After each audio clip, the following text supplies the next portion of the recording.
Hello everyone, నా పేరు doctor Shashank. I'm oral maxillofacial surgeon at FMS dental hospital Hyderabad. మనం ఈరోజు మాట్లాడుకునే topic dental implant treatment sugar పేషెంట్స్లో చేయొచ్చా. షుగర్ ఉన్నవాళ్ళు అది కంట్రోల్లో ఉంటే ఆ పేషెంట్స్ అందరినీ కూడా మన నార్మల్ పేషెంట్స్ కానీ తీసుకుని డెంటల్ ఇంప్లాంట్ ట్రీట్మెంట్ అనేది చేయొచ్చు. ఇప్పుడు సెకండ్ క్వశ్చన్ ఏంటి అంటే, షుగర్ ఎక్కువ ఉన్నవాళ్ళు కంట్రోల్లో లేని వాళ్ళలో డెంటల్ ఇంప్లాంట్ ట్రీట్మెంట్ చేయొచ్చా. అలాంటప్పుడు మనం ఫస్ట్ డయాబెటాలజిస్ట్ దగ్గర కన్సెంట్ అనేది తీసుకోవాలి. షుగర్ లెవెల్స్ ఎంతలో ఉన్నాయి, హెచ్బిఏవన్సీ అంటాం, 3 నెలల షుగర్ యావరేజ్ మనకు వస్తూ ఉంటుంది.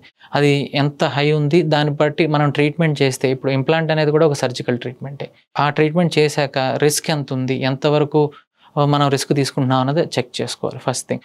సెకండ్ థింగ్, షుగర్ కంట్రోల్లో లేనప్పుడు సెకండరీ ప్రాబ్లమ్స్ అంటే కుట్టు వేసిన చోట అన్నం ఇరుక్కుని చీమ్ పట్టే అవకాశము, హీలింగ్ ఇంకా డిలే అవ్వడం. మనకు తెలుసు షుగర్ పేషెంట్స్లో అసలు హీలింగ్ చాలా స్లోగా ఉంటుందని. సో ఇలాంటి సెకండరీ ప్రాబ్లమ్స్ అవన్నీ ఉన్నాయి. ఇవన్నీ రిస్క్ అసెస్మెంట్ చేసుకుని షుగర్ పేషెంట్స్లో ఇంప్లాంట్ చేయొచ్చా చేయకూడదా అన్నది మనం చూసుకోవాలి. మనకు అందరికీ తెలిసిన విషయమే, షుగర్ పేషెంట్స్లో వూండ్ హీలింగ్, దెబ్బ మారడం అనేది చాలా స్లోగా ఉంటుంది. అందుకని డెంటల్ ఇంప్లాంట్ ట్రీట్మెంట్గా కూడా మనం ఇంప్లాంట్ ప్లేస్ చేశాక ఎముక అతుక్కోవడానికి డబుల్ ద టైం మనం తీసుకోవడం జరుగుతుంది. నార్మల్ పేషెంట్స్లో 3 to 4 monthsలో ఎముక అనేది ఇంప్లాంట్కి అతుక్కుంటూ ఉంటుంది.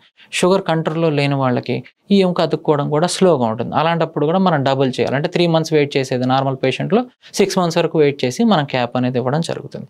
అండ్ ఇంప్లాంట్ ప్లేస్మెంట్ చేసిన తర్వాత కూడా షుగర్ అనేది ఎప్పుడు కుదిరినప్పుడు చెక్ చేయించుకుంటూ కంట్రోల్లో ఉంటే మంచిది. ఎందుకంటే షుగర్ కంట్రోల్లో లేకపోతే ఇంప్లాంట్ చుట్టూరా ఎముక కరగడం అనేది ఎక్కువగా జరుగుతుంటుంది. ఆ ఒక్క జాగ్రత్త తీసుకుంటూ ఉండాలి.